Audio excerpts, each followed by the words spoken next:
This is my intro music. Welcome to the video. I hope you like it lots, so don't forget to subscribe and click the thumbs up button. Now let's react. All right. Hey, hi, hello there, and welcome back to another Para-Anthropology video. Ooh, and we are forgetting our hat. Ah, there we go. Welcome back. We are still going to go over the Paranormal PhD Speedrun by Dr. Kayn Conrad. Couple of house cleaning things. My GoFundMe is going wonderfully. We are 78% of the way funded. Thank you. Thank you for enabling me. I appreciate it. I said if we could get 2/3 of the way there, that I would do this. We are like 3/4 of the way there. So if you want to, I'm not going to take anything out until the end of February. So this will be running until at least March. If you still want to go in and join the fun of enabling me in getting a doctorate in Para-Anthropology, you too can join the fun. For the people that donate with their names, because I know there's some anonymous donors, and that's fine. I understand. I want to do something special, and probably I'm going to have like credits for you guys on the videos that we do, just so that, you guys can get some extra thank yous for funding this, enabling me. But I'm trying to work some stuff out on Patreon so that there can be like just like a special vault for you guys. So I'm trying to figure that out currently. What I'd really like to do is be able to give you guys just like a membership to the Patreon, and that way I can put everything for you all behind a membership wall, just to make it special, right? But I'm not entirely sure how to do that yet. So I'm working on it. But anyway, I am working on it, and I want to put it on Patreon mainly because I can put it up there. Well, I can put it on YouTube without ads, but I can get away with a lot more on Patreon than I can get away with on YouTube. And that's essentially why. All right. In the meantime, I do want to try to get through the rest of the Paranormal PhD speedrun. I was told that Kayn Conrad's pronouns are they, them. So I would like to correct that now. We can use they, them. It's fine. If I slip and say he, I don't mean it. I mean they, them. So apologies in advance, because I was saying he, him, and now it's in my head. So we will try desperately to say they, thems. We are definitely going forward with the PhD. So look for that starting in March. All right, let's jump into this then. I am speeding this up, and I had the closed captions on, I believe, last time. So we are on day 3. I'd like to get through day 4. I will have notes down. Well, I'll have my notes to read, and I'll have notes in the comments, in the description, homework and stuff for you all to read and whatnot. And a lot of that will be carrying over into my videos as we go. So if you guys are interested in, the kind of stuff that we're going to be talking about in my videos, feel free to get a head start. Thank you to everybody who's been supporting the channel. Thank you to my subscribers. Thank you to my members. You guys rock. Thank you to everybody who's been supporting me through the GoFundMe, because honestly, this is going to be a lot of fun. And you guys are really cool.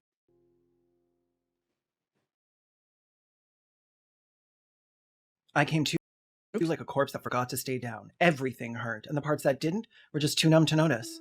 But hell, the day wasn't going to wait, not even if I asked nicely. Dr. Conrad just has like such better filming abilities than I do. Like, I love everything about this, the lighting, the film noirness of it all. And I just love these videos. I just want to say that, because I'm going to say it a million times. I just love these videos, and I'm so freaking jealous, okay? Someday, but not today. Cleared some space in my gut for coffee, lit up the kind of remedy the docs prefer not to prescribe, and let the scalding water strip me down to something that almost passed for human. Almost. I cracked open my books. Today's lesson, the afterlife and everything it had to offer. Ghosts, geists, and memories of great pain stuck like broken records, doomed to play the same scene over and over again, rippling through time.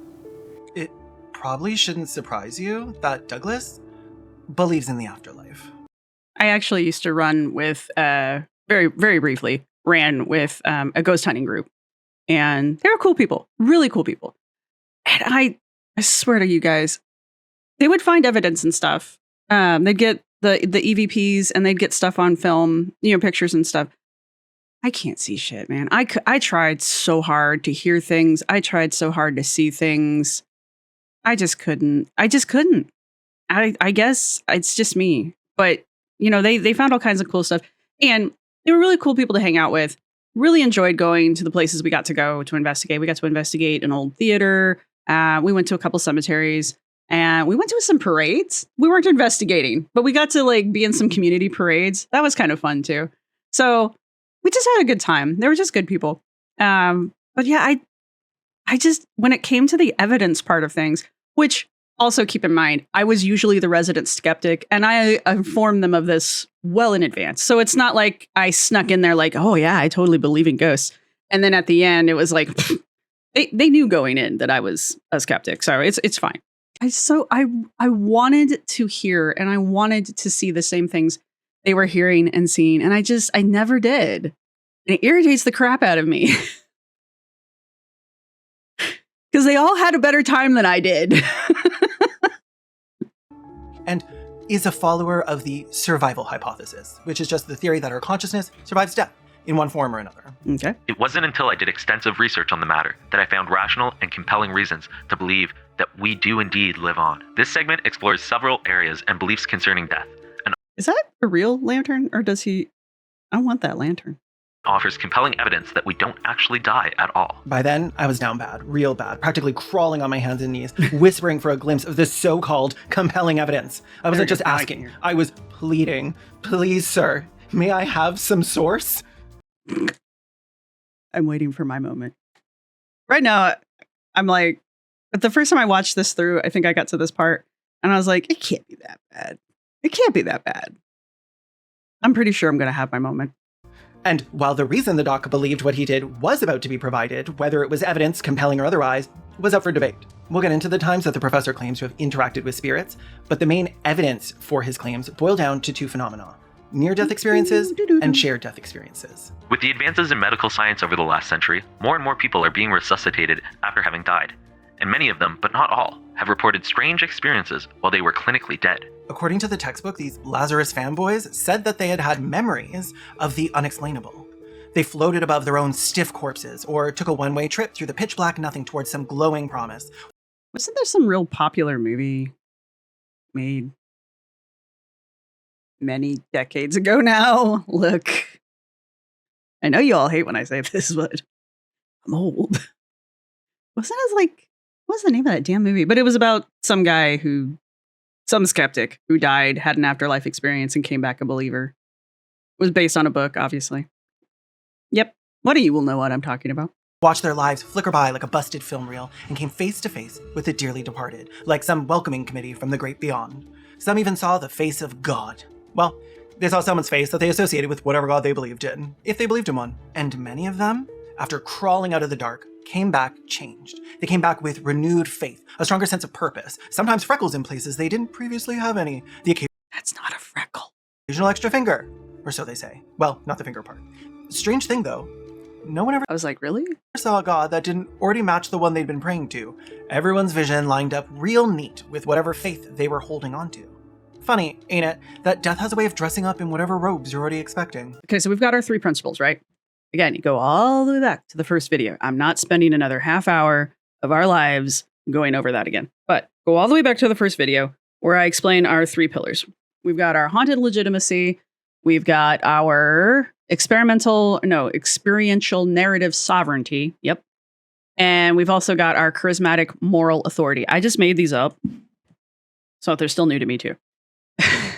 I made them up for this, but these are all based on legitimate stuff. So it's a YouTube channel, you guys. So it was just because you have a degree doesn't mean you're an anthropologist. Excuse you. Clearly, I can make up terms just like any other any other anthropologist. Obviously, you don't know how this works. Anyway, going back to the haunted legitimacy. This principle is when specifically the IMHS, because that's what we designed these for, is trying to perform the universityness of being a university, which we're going to discover on our own, which I'm very excited about, you guys. But normally, because there isn't a physical university, they are typically trying to do this through the structure of their literature, the tone of their literature, the format, and mimicking academia. Right. And you can hear it. You hear it when Conrad will quote things from the reading. That's usually when the puppet is talking and I argue with the puppet. Things like, it wasn't until I did extensive research. Anybody can do research. Anytime you go down a rabbit hole, it's technically research. You might want to cite your sources if you want people to take you seriously. But it is research. The whole concept of compelling evidence, as Conrad was pointing out in the last 2 videos, because those were the ones we actually started going through the classes. R. Kelly, he dropped the R. Kelly, Dr. Kelly is constantly like, oh, there's evidence. Oh, there's evidence. Oh, there's evidence. And yeah, okay. Where is the evidence in the room with us? Do we have to hold a seance to see the evidence? But that's the performance. He's using academic language as to perform the ritual of academia, right? If I use the fancy $10 words, you will be impressed and you will think that my fancy $10 words legitimize me, right? And our experiential narrative sovereignty. This is going to be the big pillar of this entire of this day, of the ghosts day, especially with all of the near-death stuff and the life after death stuff. And the reason for that is experiential narrative sovereignty. I need to find a shorter name for that. ENS. Anyway, what this does is it says that experience is equal to data and that your narrative is verification. Therefore, your experience is as good as actual data, to the point where a story about your experience can override actual facts. And you'll see this, well, you've already seen it in action here, where he's getting ready to talk about near-death experiences and shared death experiences. Those are like a one-on-one kind of a thing. I mean, obviously, it's a near-death experience. It's a one-person experience. One person died. And since there's no real way to study that ethically, we're not going to be able to rule things out, right? So you can't study it ethically. Conrad comes up with an idea.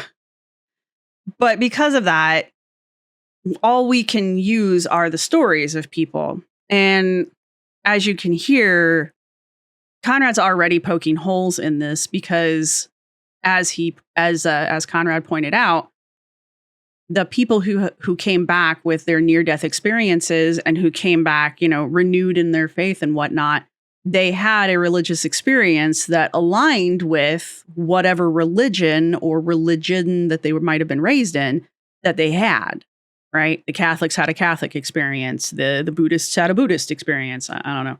I'm just kind of trying to point it out there. But just because I come back with a story, again, 4-foot giant squirrels, just because I come back with a story, I mean, it's compelling in that I was dead and I am no longer, and I have memories, apparently, of when I was dead. Maybe. Possibly. Who knows? You can't prove it. I also have a dragon in my garage that I also cannot show you, but you got to trust me that I have, right? And this also rolls into our third principle with the charismatic moral authority, where the leader, the one presenting, becomes the authority on the topic, and to question that person. So to question the person who had the near-death experience becomes immoral. Like, how dare you question them? They died. They saw God. Are you questioning God? maybe kind of a thing, right? And who questions God, kind of a thing. So that's also where that's also going to be like our major secondary pillar here, because we're going to go on a tirade about skeptics and unbelievers and debunkers, because we all have a special place in hell waiting for us, apparently. Anyway. It's going to be fun. This is a fun one. This is a fun one, guys. But yeah, so we're already getting into these, and the shared death experience that he's going to talk about is Kelly's attempt to do the whole haha. But here's an experience where multiple people experienced the near-death experience. They experienced it together. Okay.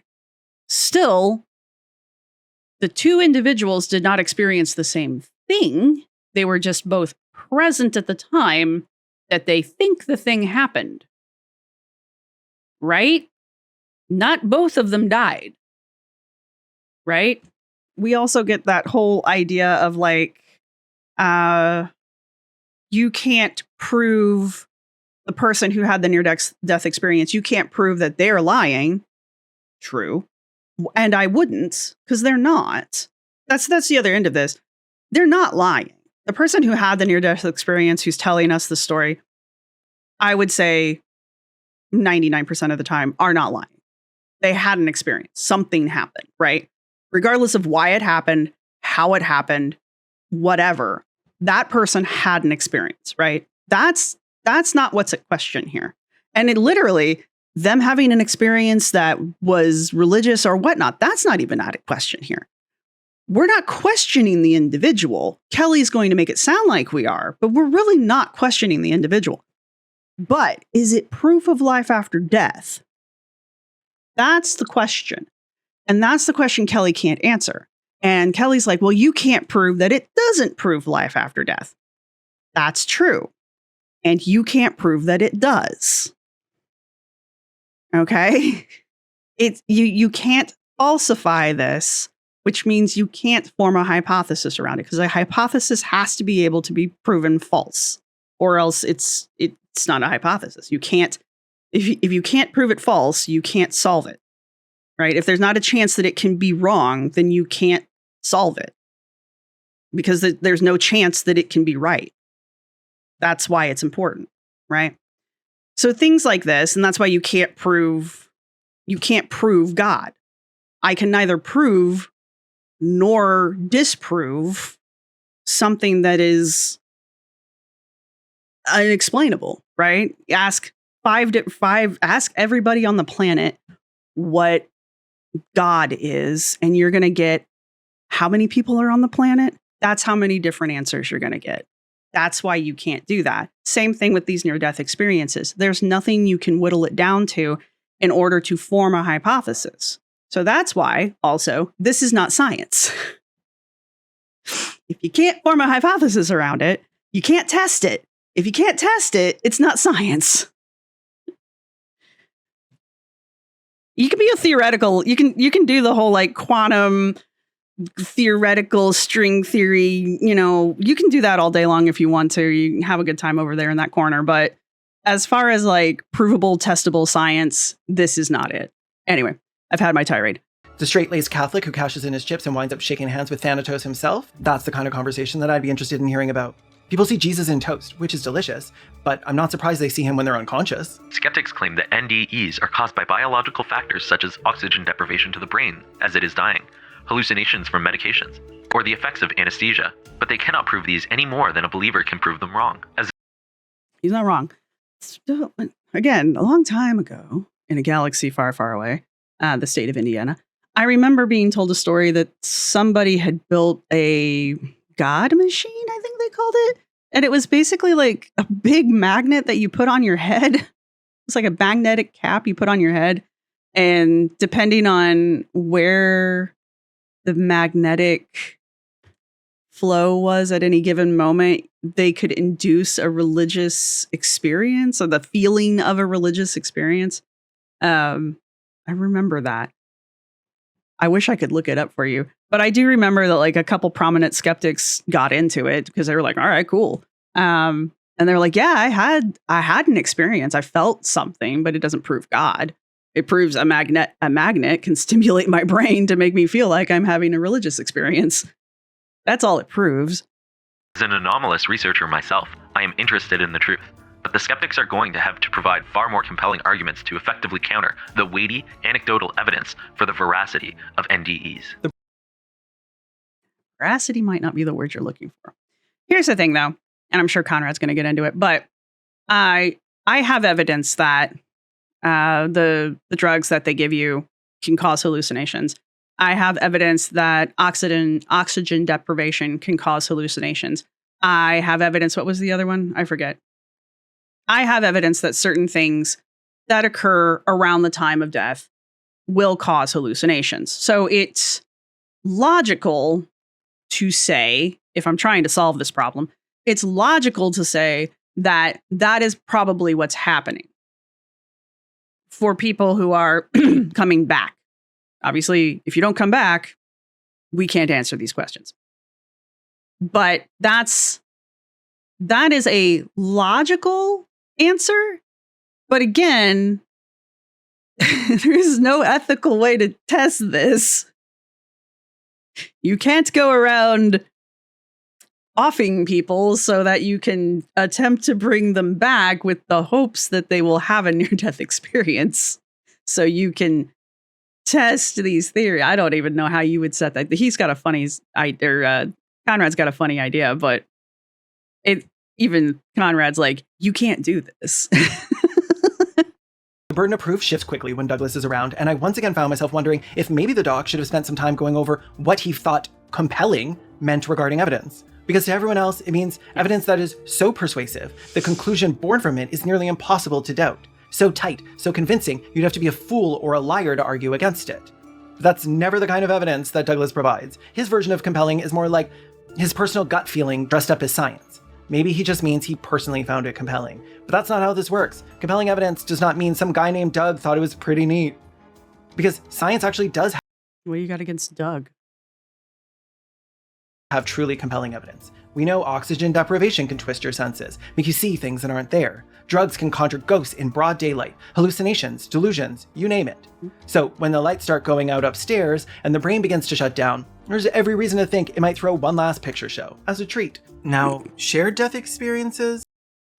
Just, brain, when the time comes, it's okay. Just let it go. These feel like a tougher nut to crack, like a macadamia nut.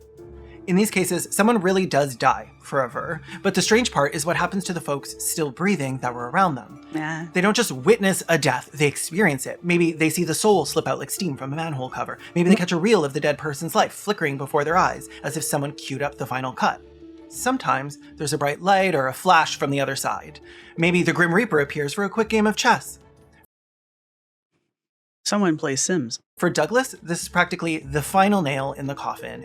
That used to be one of the ways you could resurrect your Sims. You could play chess with the Grim Reaper, and if you won, it would resurrect your Sim. I don't know if you can still do that anymore. I don't think that's something you can still do. What one was that? That had to be it had to be 2 or 3, because you didn't do that in 1. And it buries the skeptics' arguments with ease. Okay. The most striking aspect of shared death experiences is that they cannot be explained by oxygen deprivation to the brain, drugs, or anesthesia, because healthy people are also involved. Because healthy people never have hallucinations. In my opinion, SDEs are the strongest evidence we have to prove that the consciousness continues beyond the death of the physical body. When you add NDEs and the survival hypothesis into the mix, we are left with strong and compelling evidence for life after death that is extremely difficult, if not impossible, to refute. I can't say I've seen any big shot skeptics claiming that SDEs and NDEs come from the same bag of tricks. And our man hasn't coughed up anything to prove someone out there has said that they do. Still, I'll take a stab at explaining how these experiences could possibly happen in a world without ghosts, magic, or psychic phenomena. Trauma, grief, extremely high-stress situations all can lead to distorted vision, to dissociation. Expectations also shape reality. If you believe someone is passing over into the light, it's not outside of reason to think you might pay more attention to the light in the room. Was it really bright? Did it just get brighter? Douglas said over and over that belief is the most powerful force on Earth. How strong is the want or need to believe that your loved one gets to live on?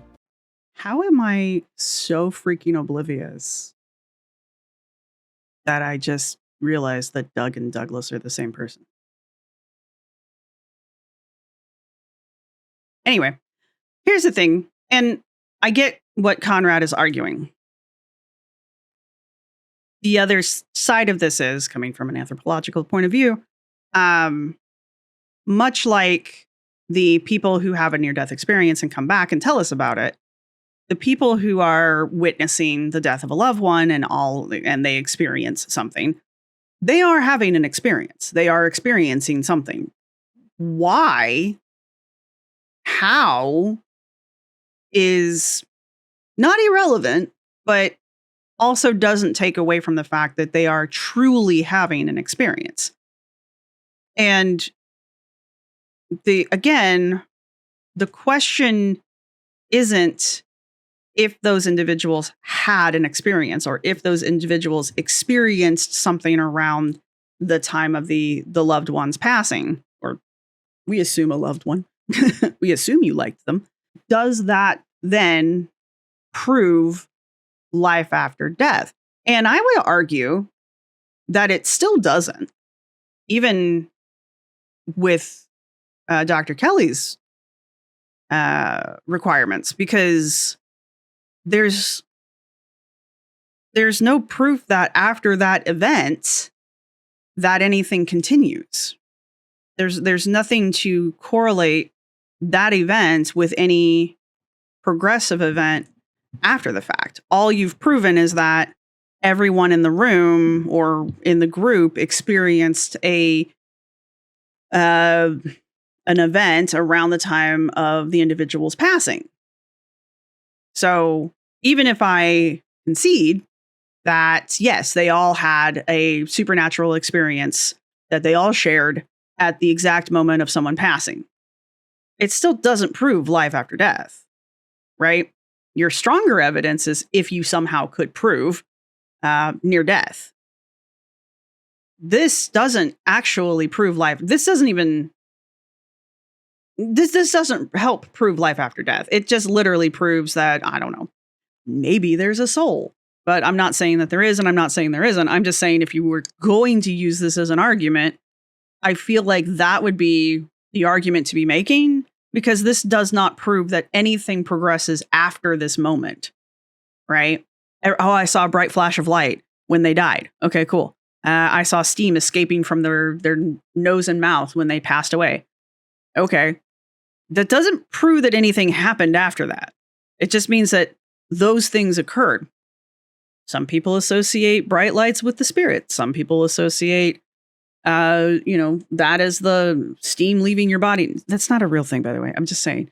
Steam leaving your body as the spirit escaping. Or the final breath is your spirit leaving your body.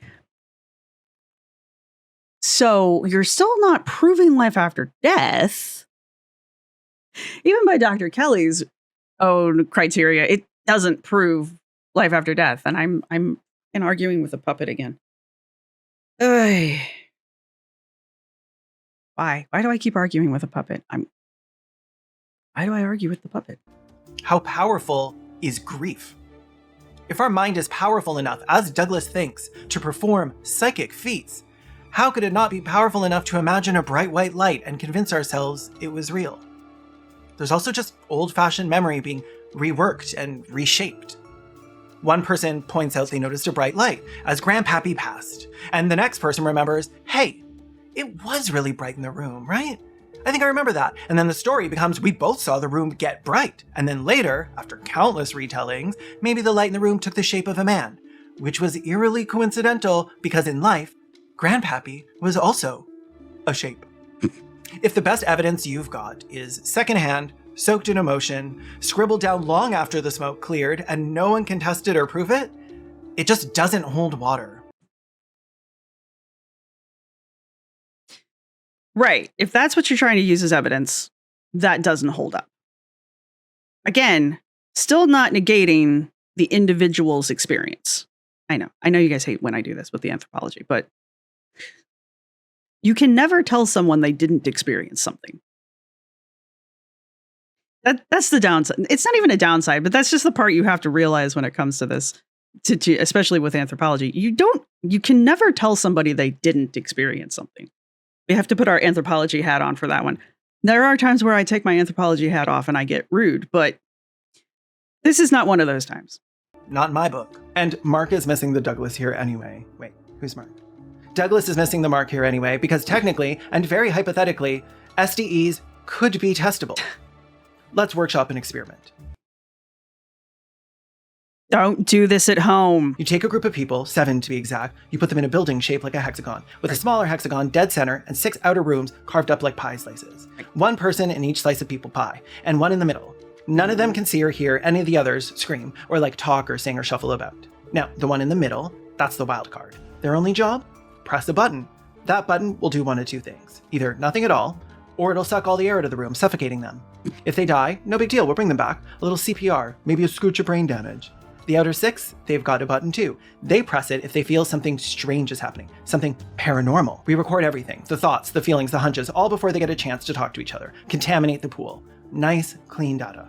I'm calling this Conrad's Hexagon, and I hope it never sees the light of day. Every time I invent something, I remember why I should never be handed the keys to any real authority. However, much like Schrodinger's cat, this is pretty much the only real way you could test this hypothesis, because it's the only way you could, it's not the only way, but it's one very solid way that you could collect solid data, like clean data on something like this. Because, I mean, if dude dies and no one felt anything, and you would run the experiment more than once. I'm just saying, this is why you're not allowed to do this. Do not do this. Obviously, this experiment would be wildly unethical. Right. At least, I hope that's obvious. And I think it's reasonable to conclude that, yes, something is happening. But leaping from people say they saw a bright light when Daddy Dunn died to the afterlife is real is not following logic. It's Right. following belief. I'd trade just about anything to know this isn't all there is, that our time on this rock isn't the whole story, that the ones I've lost, that all the lives cut short for no good reason, maybe they're not gone for good. I want to believe there's more waiting on the other side, but wanting doesn't make it true. All I've got is this moment, and I'm hanging on to it with both hands. We can all agree, Douglas, that something is happening. At this point, something is happening is the truth is out there. But that something, maybe it's folks spilling their pain into stories. Is that not enough? Is the power of their grief just not interesting enough? Not compelling to you? So Douglas believes that consciousness survives death. That much is clear. But then what? If there's something beyond this, the corporeal, what is it? NDEs and SDEs happen when someone dies, but then what about after that? My body. Well, he doesn't seem to believe in reincarnation. That might just be too far-fetched, even for him. That's strange. That's a strange one. Because even the ghost hunter group I ran with believed in reincarnation. That's almost like standard. That's like a standard belief for most of the ghost hunting groups and ghost hunters that I've talked with and interacted with, is they believe in some form of reincarnation. So that's interesting that he doesn't believe in, not Conrad, but Kelly doesn't believe in reincarnation. But ghosts? Yeah, those are real. And he's encountered them. Got a few in his Rolodex that he'll even call up right now. He's not ready to throw out reincarnation just yet, though, because again, something is happening. The strongest evidence for reincarnation seems to be the many experiences of people, especially children under the age of 6, who remember vivid details of a past life.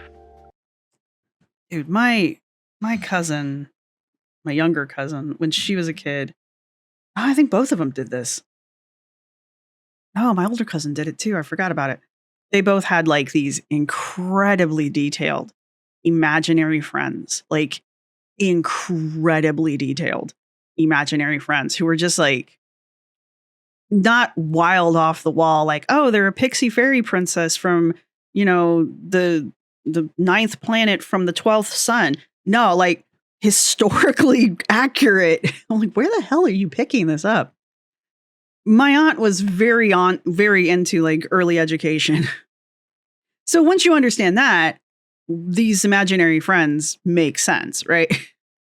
But it just like their imaginary friends were wild. They would tell me about them, and I was just like, okay, all right, cool.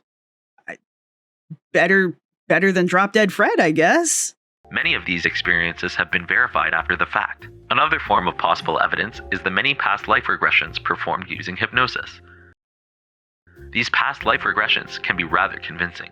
I really thought we'd left recovered memories of tall tales in the past with the Satanic Panic, but I guess not. Douglas says that nobody knows if reincarnation exists, but asks how we can explain away the experiences of people who recall a past life with details that are later confirmed. Or what about the marks on their body that correspond with the wounds that killed the person they claim to be the reincarnation of? He cites a 1992 paper by Dr. Ian Stevenson, Birthmarks and Birth Defects Corresponding to Wounds on Deceased Persons. But thankfully, it's clear that the data is inconclusive. But it wasn't inconclusive. It was conclusive and completely clear that this was not a case of anything but a child telling a story. Children love stories. True.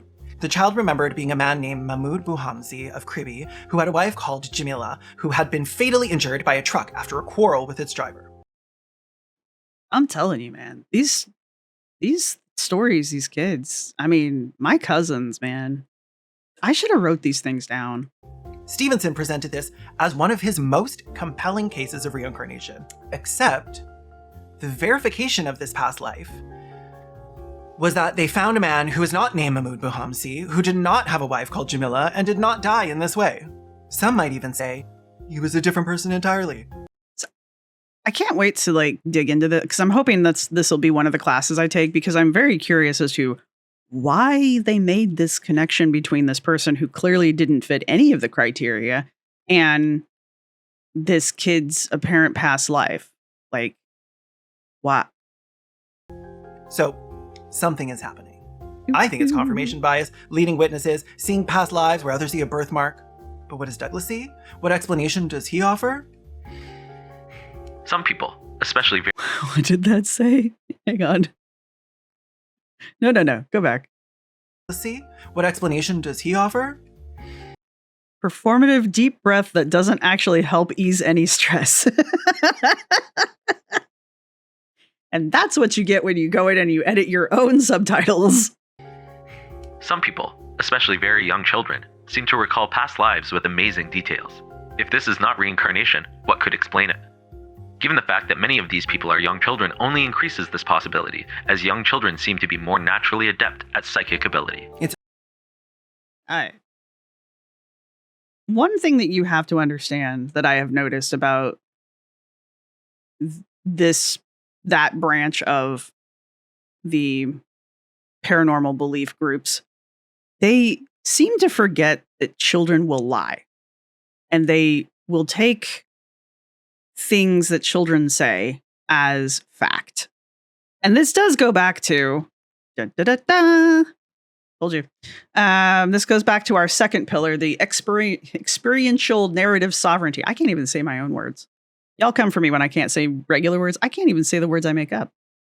But it does go back to this because, again, we are putting the children forward as our authorities, going back to the charismatic authority. You can't question the child. Why? I don't know. Like, why isn't that the first thing we do? Like, do you not know children? Do you people, they have kids. Do you not understand children lie? Anyway, but that's what's put forward. You know, they keep putting forward the children. You know, children have the experiences. Children are naturally psychic because they see into the other realms with their imagination. Maybe it's their imagination. Okay, I just explained to you why my two cousins had really detailed, historically accurate-ish imaginary friends. I'm sure if I sat down and I should have written these things down. I was much younger then, though. I'm sure if I had written down the details about these imaginary friends and tried to do any kind of historical research on them today, they would not be people, right? They are not real people because my cousins made them up. They're cool, really cool, but they're just made up things. But Douglas would probably take this as, my cousins are talking to ghosts of their past selves or something like that. Sure. But again, we are taking the stories that the children are telling us. We're elevating the children to basically infallible positions of authority. So they cannot be questioned. And if you question them, then you're the skeptic, right? And being a skeptic is like the worst. So you don't want to be a skeptic. So that right there it's a conversation stopper in this instance. But then we're saying that he's even said the most compelling evidence is the stories of these children. Why? If you could prove to me, and I mean, this is provable, if you could write these kids' stories down and then literally go look these people up, you could one for one line these things up, that would be pretty good, right? That would make me pay attention. I don't know if I would believe it, but I would definitely pay attention, right? Because that would be a little weird. There are a lot of kids in the world, and they have a lot of stories, and there's a lot of people who have passed away. So if you could line those two things up, that'd be pretty cool. But you can't. And they don't typically when they go and they do these things. Because this story that Conrad is going over is just another story that it's just another version of stories that I have heard of other children who have told these stories. And when they go in to get verified, because of course you want to try, they don't hold up, right? You find that the children have either been coached by their parents, or it's just gibberish and it just sounds very compelling, that kind of thing. Every now and then you'll get one where it's like, oh, he knows Spanish somehow.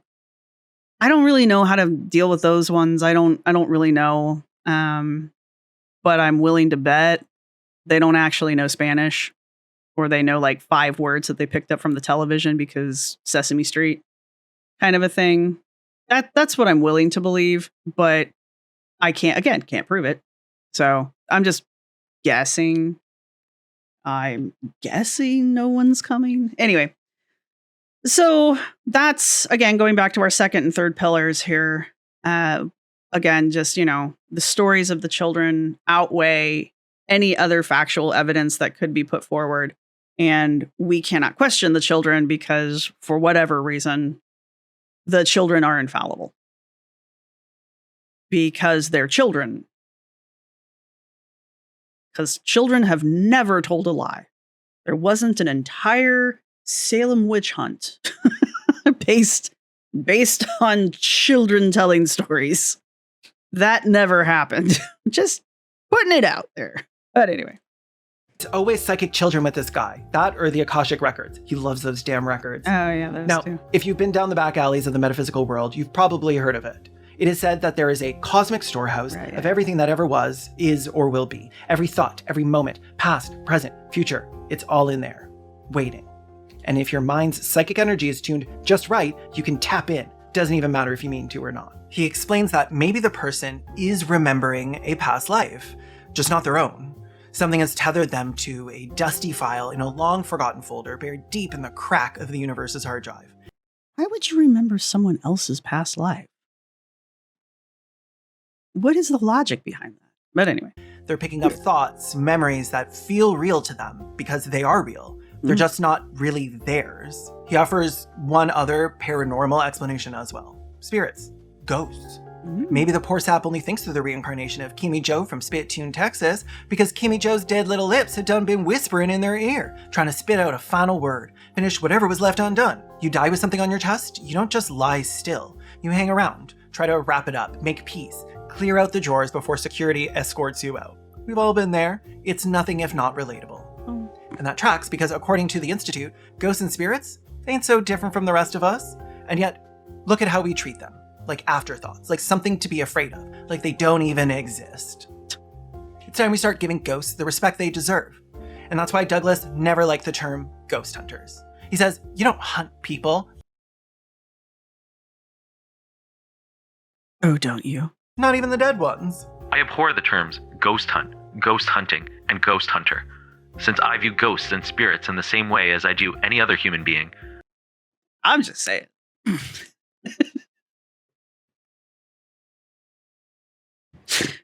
The idea of hunting people has been around for a long time. I'm sorry. I would never hunt them any more than I would hunt another person. I'm sorry.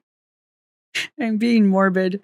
I'm just being morbid. I'm sorry. I will stop in a minute. when it stops being funny.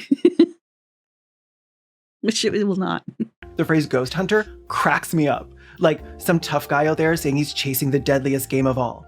Folks who already punched their ticket. Doesn't exactly scream high stakes. You want to find a dead guy? Go. I don't know, man. Have you what's that guy's name? The one that's always running around screaming about demons. He's got a whole Zach Gavalos? Damn it, what is his last name? He's got a museum down in New Orleans now, which is full of haunted items. I really want to go. Because I want to sit in that damn chair. I did an episode on the haunted chair, and I really want to go sit in the damn chair. But anyway, they won't let me sit in the chair. But Go to a graveyard. They got them all laid out and labeled. Didn't Giles teach you anything? In my own anomalous research, Giles. I've encountered spirits with individual and flawed belief systems, if I may say so, that kept them earthbound. On more than one occasion, a spirit was afraid to cross over or go into the light because he or she was afraid of going to hell. Douglas has a score to settle with religion. And I can't say I fault him. The guy grew up tangled in the grip of a cult, the kind that knocks on doors and claims to have a direct line to Jehovah, whatever that is. That kind of thing, it leaves a mark. So it's no mystery why anything that smells like blind faith makes him trepidatious. There. I use my word of the week. Smells. Sure, religion's left more than its share of scars on the living. That much is clear. But Douglas figures it goes a step further. He thinks religious beliefs can keep hurting you long after you pass through the veil, a concept completely unrelated to religion. We were able to help a few spirits cross over with a lot of coaching, but some we couldn't help because their fear was too great. The very thing they were most afraid of was the very condition in which they were living, hell. This first-hand experience offers compelling evidence that not only can we remain earthbound after death due to our individual belief systems, but our consciousness remains intact regarding our individual identities as well. I'll give him this. If consciousness sticks around after the body's gone cold, I can see fear hanging on too. The kind that festers. After you're stuck in the shadows of this world, too scared to take that final step, even a decent ghost might crack. Might go from meek to malevolent, a good ghost gone bad. But Douglas thinks the fear of this is well overblown by showy attention seekers and people too deep into demons and darkness. are we both calling out the same guy? Are we both calling out the same guy, Dr. Kelly? Because, like, it's cool, but that dude's got more money than both of us combined, so... Sure, he says, and I'm paraphrasing, that a spirit might rough you up some, tug your hair, leave a bruise or two, maybe knock you off your feet and toss you like yesterday's news. 50 Shades of Ghost kind of stuff. But there's nothing solid saying that they can do any real harm you can show to a doctor.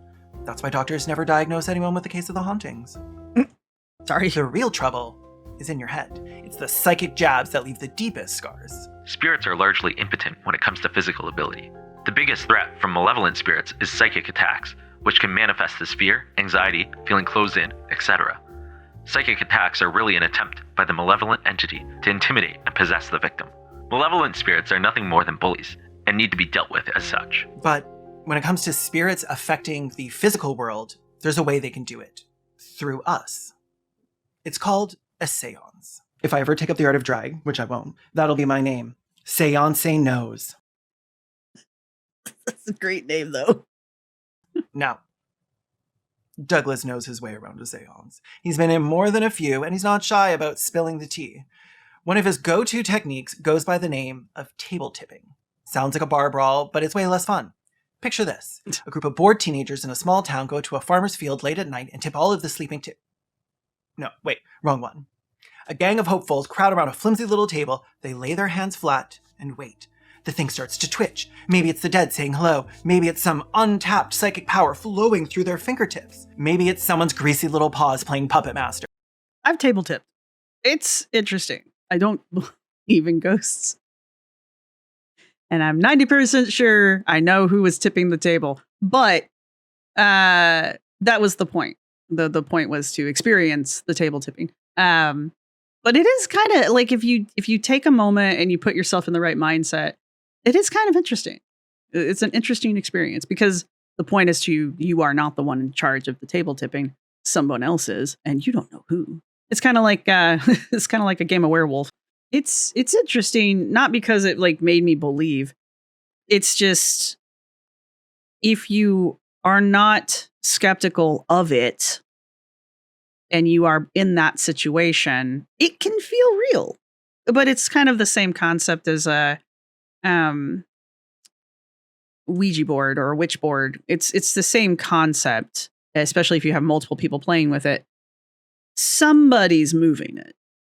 And even if it's an unconscious thing, which it could be, somebody's moving it, right?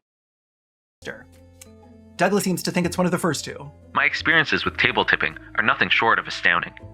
Many of us go into a seance for the first time with a fair amount of skepticism and come out rethinking our worldview. Theories as to how the table moves abound. The obvious theory is that spirits are moving the table. One theory, often proffered by skeptics, is the ideomotor effect, which simply means that the table is controlled by our own unconscious responses relayed unwittingly to our muscles, which then affect and drive the table.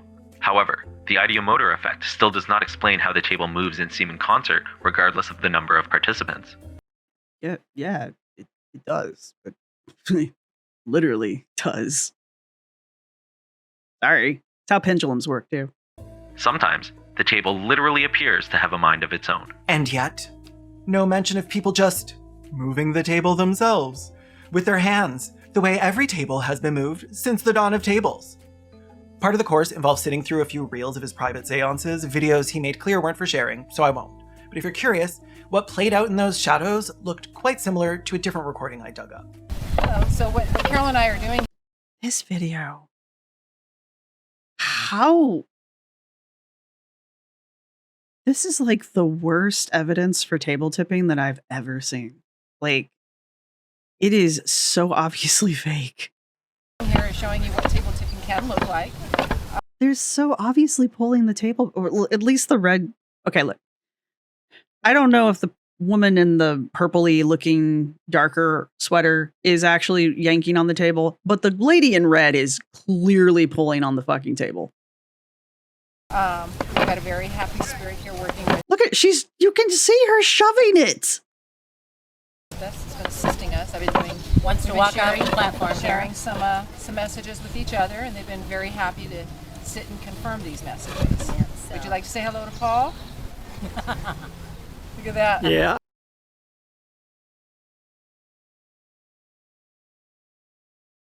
Who watches this video and goes, ooh, evidence?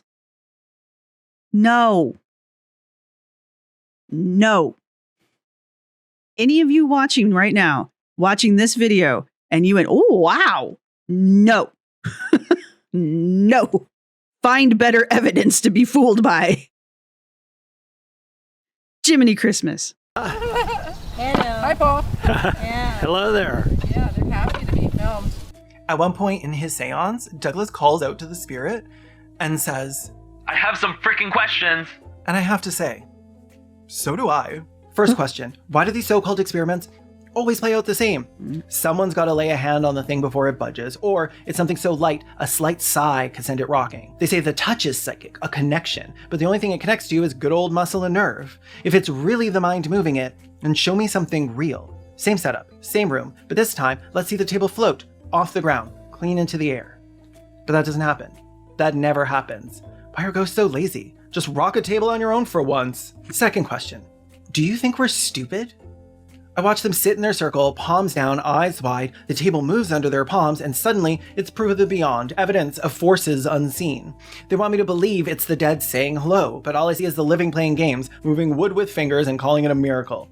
I call it what it is, a trick with way too many hands in plain sight to not be insulting to everyone they're trying to convince, including themselves. Insulting is the right word here, because this wouldn't even fool a child. Nope. I'm not saying it's impossible. I'm saying this is nothing. It's not anecdotal evidence. It's not even a story worth breaking out at the bar. I don't know. I tell this story. I went to this psychic fair, and there were these two ladies there with a camera guy, and they were supposedly demonstrating table tipping. Let me tell you a thing or two about them table tippers. Sure, we can all agree something is happening, but I don't buy for a second that it's what you think. Let's not get it twisted. Seeing a table move only proves one thing. The table moved, which is certainly something happening, but that's all it is. Earthquake, earthquake, earthquake. The leap from motion to meaning, from muscle to mysticism, that's belief, pure and simple. Spiritual belief leading to judgment more clouded than the smoking section in the kind of place still brave enough to offer one. And Douglas, poor bastard, doesn't even realize how thick he's breathing it in, and worse, breathing it out. He can't see it, but like the preacher's least favorite daughter, Claire Gustin's, I can taste the death of logic on these words the second they leave his lips. Douglas promises that we'll get to the how to do a paranormal investigation part of being a paranormal investigator, like seances, in due course, but to be honest, I'm feeling a little edged here.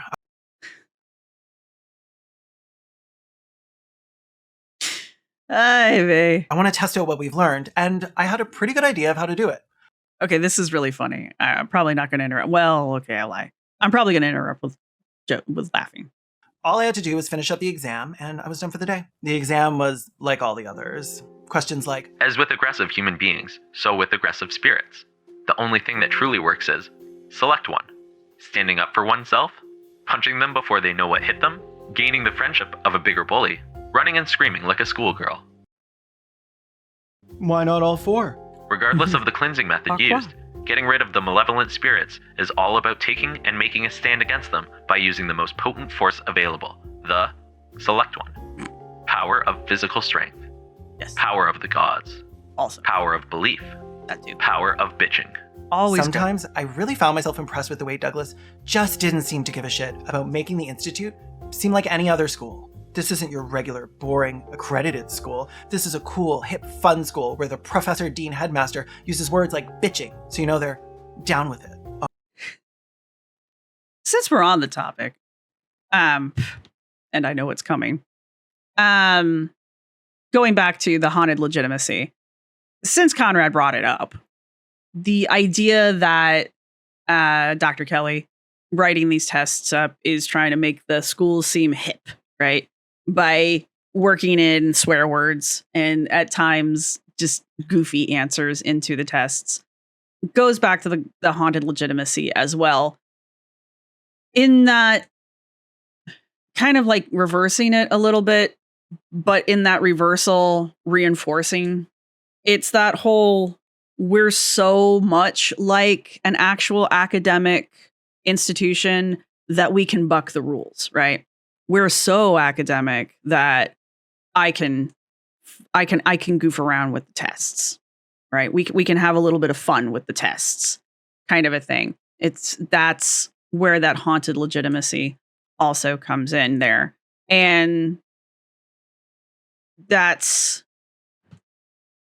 just another way that I honestly, this is going to be fun to go over, but it's also going to be a little nerve-wracking only because I think Douglas Kelly, Dr. Kelly, believes, just going after these things, I think Douglas believes what he's saying. And in that, I think Douglas believes that he is an academic institution. And I mean, he is, but there's a reason he's not accredited. There's a reason this is not an accredited degree, right? So, and because of that, where I'm saying that there is this haunted legitimacy where the attempts at adding the trappings of academic legitimacy is being, sprinkled in here. And therefore Douglas is like, oh, well, because we're an actual academic institution, I can, change, I can flex the rules a little bit here and there. He believes this, right?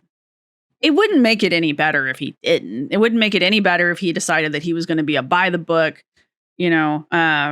straight man, that's the word I'm looking for. Playing it by the, yeah, anyway. You all get what I'm trying to say. But it wouldn't make it any better. It would just be he's taking himself too seriously now. So there's just no good way to do this, unfortunately, other than to embrace the fact that it's a giant joke, which it's not to him.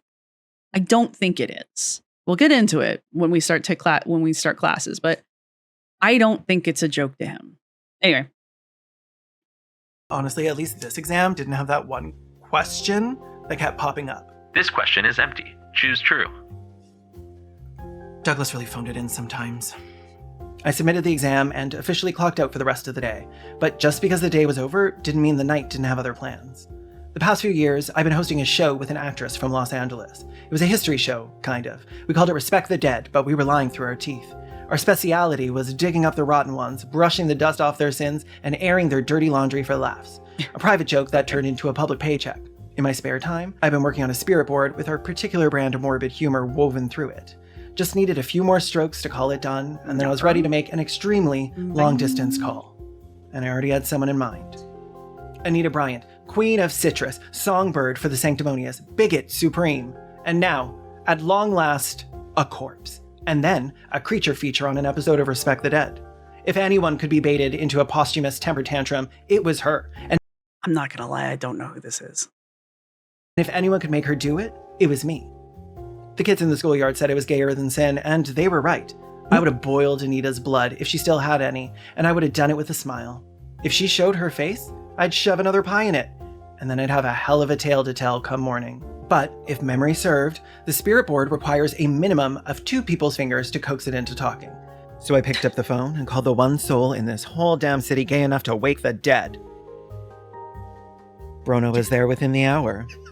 We put on one of Anita's records, pumped the ambiance up to paranormal, and tried to summon the witch of Miami-Dade County. This is amazing. We waited until it got dark. I think it's dark. Yeah, that's why we waited. I love that. That's my favorite line of this whole video. I think it's dark. Yeah, that's why we waited. Oh, fucking myth. The first time I watched this, I think I repeated that for like the rest of the damn day. I think it's dark. Yeah, that's why we waited. Anita Jane Bryant! But nothing happened. Nothing happened. Gay folks can tie the knot now. With each other. Doesn't that make you want to just appear and hurl Brono across the room? Hey, I'm sitting right here. Literally right here. You hear that, Anita? They're right here. Come and get them. We tried to contact her for what felt like an hour, but it was only 59 minutes. Anita! Brian! Get up here! We called her name. The brackets. This is gay wheezing. At least they had fun. Anita Bryant! Played it nice. Anita, sweetheart. Anita, come on. Played it mean. You orange juice chugging bitch. Tried every shade of coaxing in the book. Let's see. Oh, shit. I'm glad I turned the CC on. I'm not going to lie to you guys. Played it mean. You orange juice chugging bitch. Tried every shade of coaxing in the book. Sounds like if 2 ducks were annoying. I'm not reading that out. But if Anita Spector was still hanging around, she sure wasn't hanging with us. We'd given up and decided that even if we can't shove a pie in her face, we could still shove it in ours. We were calling it quits for good. Okay, whatever. When the planchette yanked to the Did side. that just move itself? I think it did. That's so weird. It's supposed to be a ghost that does it. Sometimes I think Brona gets a kick out of messing with me. I looked down, and there was a long hair attached from the leg of the planchette to my bracelet.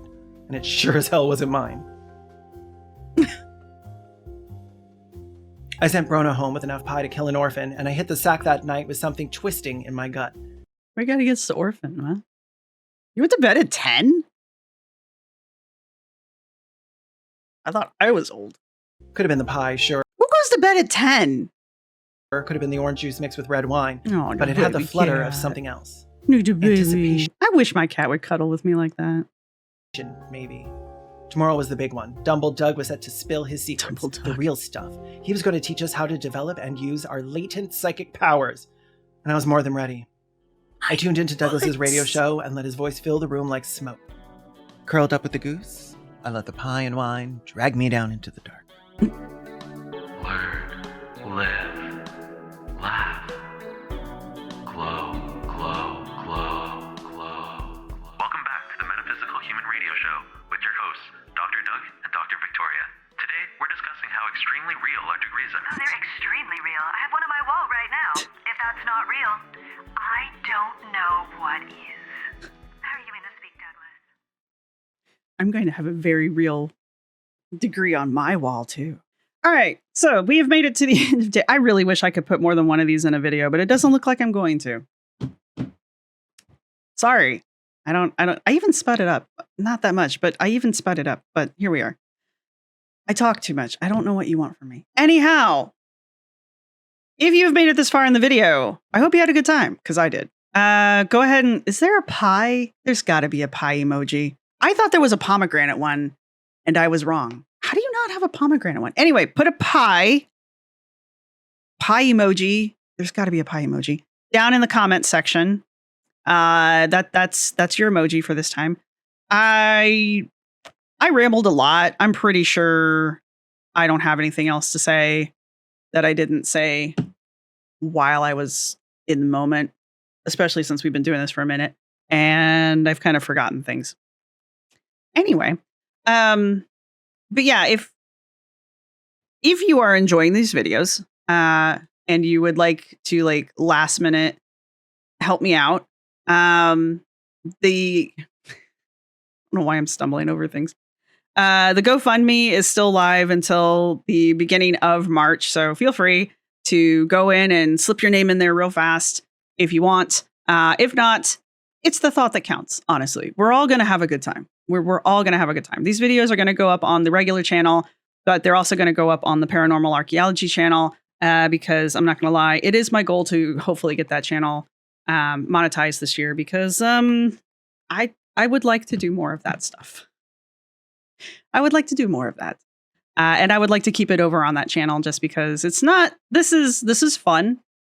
And we are going to be doing the anthropologizing over here.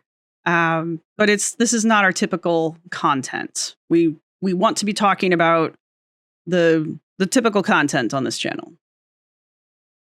I don't want to say it. I want to curse this damn video.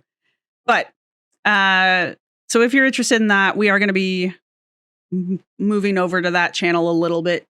So feel free to head over there. There's a link down in the discussion for that channel as well. The link for Dr. Conrad's video is down in the discussion, or down in the description.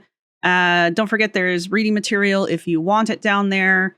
Yeah, that's pretty much everything. If you want to help out with the GoFundMe, it's down there too. I think I've said that 3 times now. And your emoji is a pie. So I want to jump into the next video and maybe get that recorded today. So you will see this lovely outfit twice. And thank you to everybody who's been supporting the channel. Thank you to my subscribers. Thank you to my members. You guys rock. Thank you to everybody who has been supporting me on the GoFundMe. That's a lot of fun. And I will see everybody in the next video. Bye. This is my outro music. You can't copyright strike me because it's just me singing. This is my outro music. Thank you for watching. See you next time.